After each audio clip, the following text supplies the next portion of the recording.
Thank you, Dr. Bongoadi. This economic summit speaks to one of the most critical issues that we need to fix, moving from poverty to prosperity.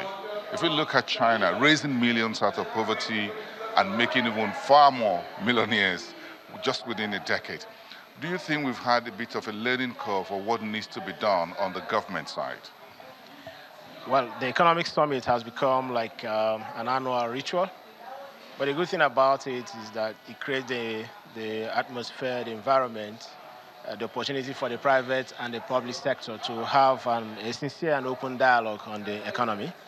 And then for the past 2 days, I think the good thing is that there has been very good participation from the public sector. The vice president was here yesterday, and the Senate president later, and then so the discussion has been reached.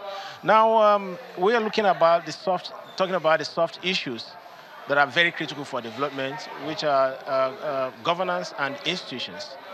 Okay. Yesterday, Professor Peter Lewis from Johns Hopkins University, made that comparison between Nigeria and Indonesia, how Indonesia in just 5 years was able to move the East economy from a resource dependency to a more diversified economic profile, which of course Nigeria could learn from. But the thing is, whenever we make this, I call it invidious comparison with China and the Asian countries, we forget the fact that they have a disciplined culture, and then they have institutions that have been, will I say, development primed, tracing from a very long historical period. Same thing in Japan. So when people compare, they need to forget that institutions, governance, these are about individuals, about attitudes of people. And that is the critical element for development. Those Asians seem to have gotten it right from a very long period of time. So now when they put the necessary things in place, they just speed off. But in our own case, even though we started well at independence in 1965, we had a very diversified economy.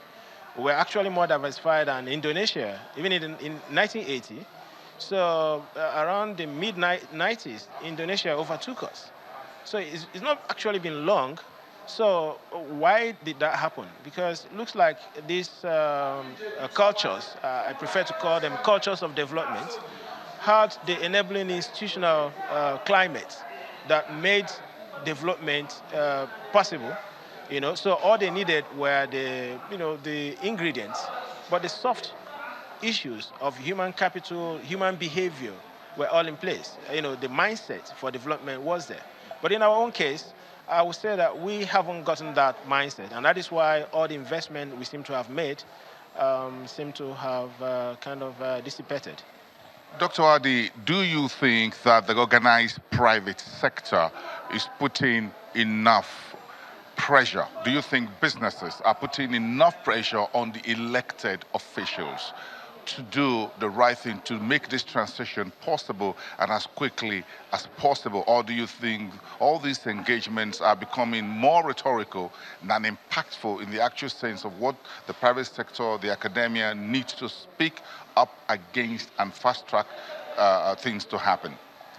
I think my take on it is that the private sector is doing enough.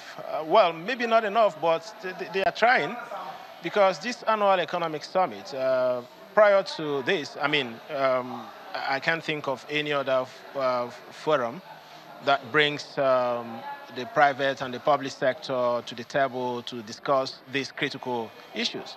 So, because usually you wouldn't get the public officers, you wouldn't get the politicians to appear for such. But they always come to economic summit. And then the private sector is always very vocal in speaking, their minds, and then sharing the ugly experiences they have in doing business in Nigeria.